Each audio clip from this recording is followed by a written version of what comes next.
Les Saintes Écritures, l'Ancien et le Nouveau Testament, sont la parole de Dieu écrite, communiquée grâce à l'inspiration divine par l'intermédiaire de saints hommes de Dieu qui ont parlé et écrit sous l'impulsion du Saint-Esprit. Dans cette parole, Dieu a confié à l'homme la connaissance nécessaire au salut. Les Saintes Écritures constituent la révélation infaillible de sa volonté. Elles sont la norme du caractère, le critère de l'expérience, le fondement souverain des doctrines et le récit digne de confiance des interventions de Dieu dans l'histoire. Dans cette édition des piliers de la foi chrétienne, je vous invite à découvrir la parole de Dieu. La Bible est le livre le plus vendu de l'histoire du monde. Selon le livre des records du monde Guinness, plus de 5 milliards de copies ont été vendues. On estime que ce livre sacré a été traduit en plus de 3300 langues. Les Saintes Écritures ont été écrites sur une période d'environ 1500 ans. Elles possèdent environ 40 auteurs. Les écrivains du Saint-Livre provenaient de différents milieux sociaux et les styles littéraires varient de l'un à l'autre. En effet, nous trouvons dans la Bible les genres historiques, poétiques, prophétiques et théologiques. Le livre divin, qui contient 2 parties, fut rédigé originellement et principalement en 3 langues. La partie appelée l'Ancien Testament fut écrite en hébreu, avec quelques portions en araméen. La partie appelée le Nouveau Testament fut quant à elle écrite en grec. L'Ancien Testament est constitué de 39 livres, alors que le Nouveau Testament possède 27 livres, pour un total de 66 livres.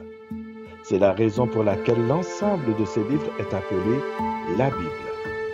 Le mot Bible est dérivé de l'ancien mot grec biblion, qui par la suite entra dans le vocabulaire latin avec le mot biblia, qui enfin se retrouva dans le monde français avec le mot Bible, qui signifie livre au pluriel. En examinant une Bible, vous observerez que les livres qui la composent sont divisés en chapitres et en versets. Il n'en était pas ainsi au départ. Chacun des livres était écrit en entier et sans séparation. Il faut attendre au XIIIe siècle après Jésus-Christ pour voir les textes sacrés être séparés en chapitres. C'est à l'archevêque de Canterbury, Stephen Langton, que nous devons ceci. Il le fit afin de faciliter la lecture de la Bible et créer des références dans les années 1200 après Jésus-Christ. Plus tard, en 1551, c'était au tour de l'imprimeur et érudit français Robert Estienne d'introduire les numéros de versets dans le Nouveau Testament, puis il fit de même pour l'Ancien Testament en 1553. Un fait intéressant au sujet de la prolifération des Saintes Écritures. Le tout premier ouvrage à avoir été imprimé dans l'histoire du monde est la Bible. Johannes Gutenberg, imprimeur allemand qui inventa les caractères métalliques mobiles, révolutionna la manière de diffuser les textes qui auparavant se transmettaient manuellement. C'est en 1455 que Gutenberg fit de la parole de Dieu le premier livre imprimé de son invention transformatrice de la technologie de l'imprimerie. La Bible a transformé la vie de millions de personnes. Elle leur a donné la joie de vivre, la force d'affronter les moments extrêmement difficiles de leur vie. Les Saintes Écritures ont été une source de persévérance, de consolation, de lumière sur les réalités de la vie. Elles ont permis de comprendre qui nous sommes et qui est Dieu. Elles ont donné des promesses qui se sont concrétisées et de l'espoir quant au monde à venir. voici ce qu'ont déclaré quelques-uns des grands hommes de notre histoire. Abraham Lincoln, 16e président des États-Unis, qui a proclamé l'abolition de l'esclavage en Amérique du Nord. La Bible est le meilleur don de Dieu fait aux hommes. Sans elle, nous ne pourrions distinguer le bien du mal. Nous ne pourrions savoir ce qui est juste ou ce qui ne l'est pas. Toutes choses les plus désirables pour le bonheur de l'homme, ici-bas et au-delà, y sont dépeintes. Lisez ce livre en acceptant ce que vous pouvez avec votre raison et en prenant le reste par la foi, et vous allez vivre et mourir en étant un meilleur homme. Blaise Pascal, mathématicien, philosophe et écrivain français. Sans l'écriture qui n'a que Jésus-Christ comme objet, nous ne connaissons rien et ne voyons qu'obscurité et confusion dans la nature de Dieu et dans notre propre nature. Duke Ellington, pianiste, compositeur et chef d'orchestre de jazz américain. J'ai eu 3 éducations, la rue, l'école, la Bible. C'est finalement la Bible qui compte le plus. C'est l'unique livre que nous devrions posséder. Dwight L. Moody, prédicateur, éditeur et écrivain. Quand je prie, je parle à Dieu, mais quand je lis la Bible, Dieu me parle. Et au fond, il est plus important que Dieu me parle plutôt que je lui parle. Je crois que nous prierions mieux si nous connaissions mieux notre Bible. Emmanuel Kant, philosophe allemand. La Bible, mise à la portée de tous, est le plus grand bienfait qu'ait pu connaître la race humaine. Toute atteinte contre elle est un crime contre l'humanité. Jean-Jacques Rousseau, écrivain et philosophe français. Combien misérables et méprisables sont les paroles de nos philosophes avec toutes leurs contradictions comparées aux Saintes Écritures. Je dois vous confesser que la majesté des Écritures m'éblouit. La sainteté des Évangiles parle à mon cœur et a des traits si frappants de vérité et est en plus si parfaitement inimitable que si elle a été l'invention des hommes, les inventeurs seraient plus grands que les plus grands héros. Jean Jaurès, fondateur du socialisme français. La Bible fait bondir la tête et le cœur des hommes, tressaillir les collines. C'est le livre des sursauts, des images grandioses et tragiques, des grandes revendications sociales, des prophéties annonçant l'égalité fraternelle des hommes, amenant la disparition de la guerre entre les peuples, l'apaisement des nations irritées et de la nature elle-même, la réconciliation du lion et de l'agneau, paissant au même pâturage, le désarmement des loups apaisés. Et vers la fin de sa vie, je relis lentement la Bible et je me laisse imprégner par son message de paix. Faisons ici une pause avant de poursuivre notre leçon sur la Bible. À tout de suite.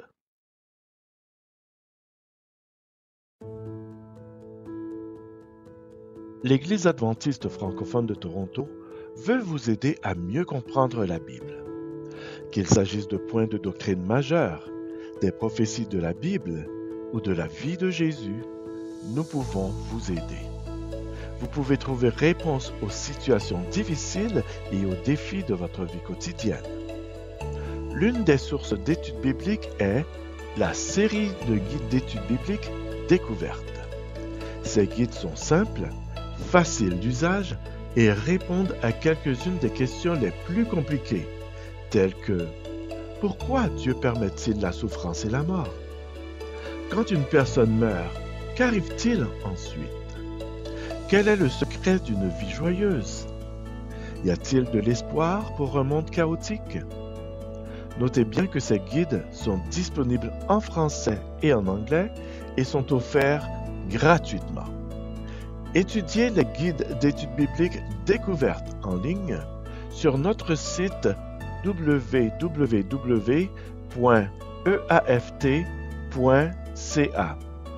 Vous pourrez étudier à votre rythme, au moment désiré et au lieu que vous voulez. Les guides d'études bibliques découvertes en ligne, cela pourrait changer votre vie pour le meilleur.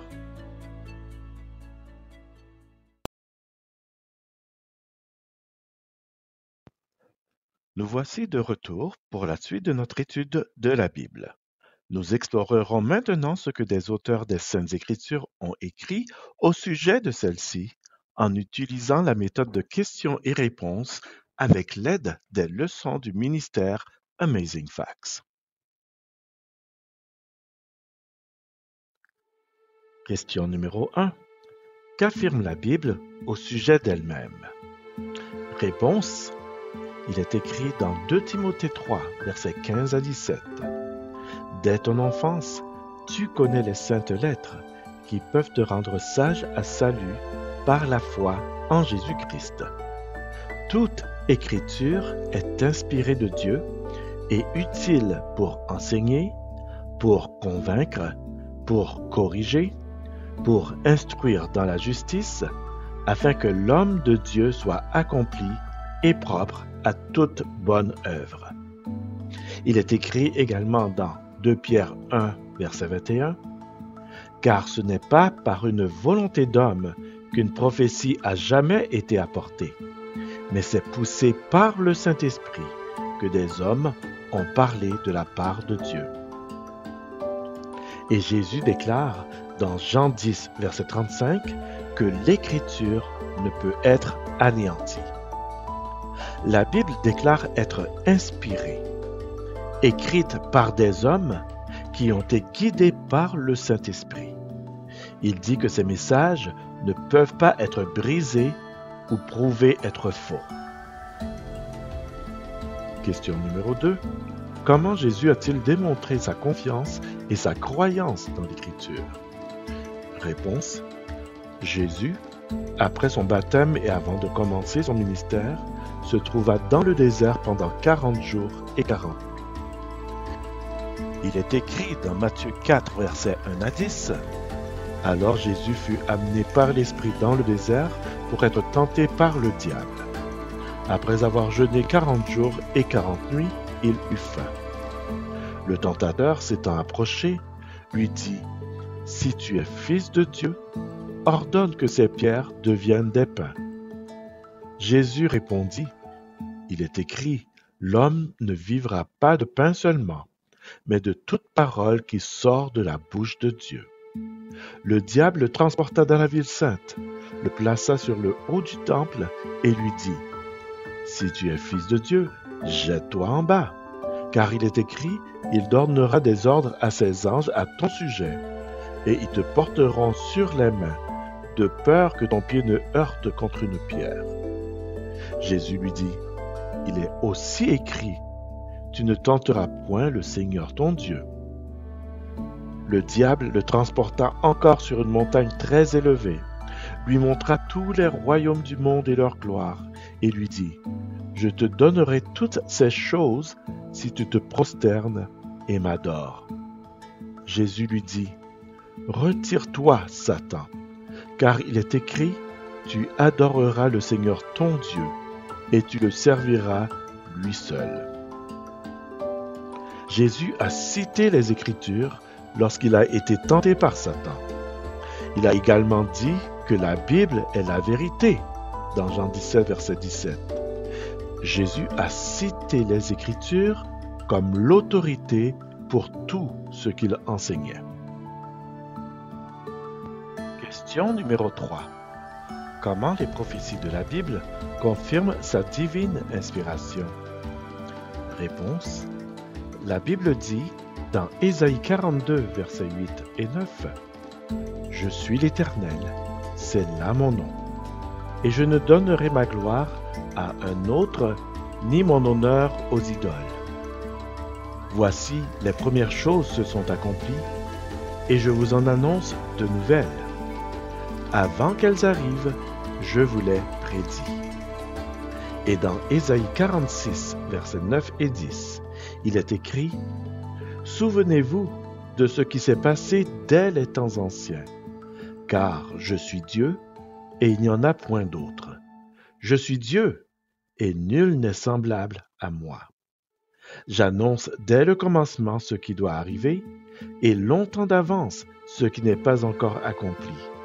Je dis, mes arrêts subsisteront, et j'exécuterai toute ma volonté. » Les prédictions de la Bible au sujet d'événements futurs confirment sa divine inspiration. En voici quelques exemples. L'apparition et la disparition de 4 empires universels: Babylone, Médo-Perse, Grèce et Rome, selon Daniel chapitre 2, 7 et 8. Cyrus serait celui qui capturerait le royaume babylonien, selon Ésaïe 45, versets 1 à 3. Babylone ne serait jamais rebâtie pour être habitée après sa destruction, selon Ésaïe 13, versets 19 et 20, et Jérémie 51, verset 37. L'Égypte n'aurait plus jamais une position prédominante parmi les nations, selon Ézéchiel 29, versets 14 et 15, et Ézéchiel 30, versets 12 et 13. Des calamités qui choqueraient le monde et instigueraient la peur à la fin des temps, selon Luc 21, versets 25 et 26. La dégénérescence morale et le déclin de la spiritualité dans les derniers jours, selon 2 Timothée 3, versets 1 à 5. Question numéro 4. Les déclarations de la Bible sur le monde naturel sont-elles confirmées par la science? Réponse. La Bible dit « Le fondement de ta parole est la vérité ». Psaume 119, verset 160. Oui, le Saint-Esprit, qui a guidé chaque rédacteur de la Bible, dit toujours la vérité. Voici quelques déclarations bibliques confirmées par la science. Il suspend la terre sur le néant. Job 26, verset 7. Ce fait scientifique est mentionné dans Job, le livre le plus ancien de la Bible. C'est lui qui est assis au-dessus du cercle de la terre. Ésaïe 40, verset 22. La Bible dit que la terre est ronde des siècles avant que cela ne soit confirmé par les scientifiques. Quand il régla le poids du vent, Job 28, verset 25. Bien avant que la science ne le vérifie, la Bible a rapporté que l'air a un poids.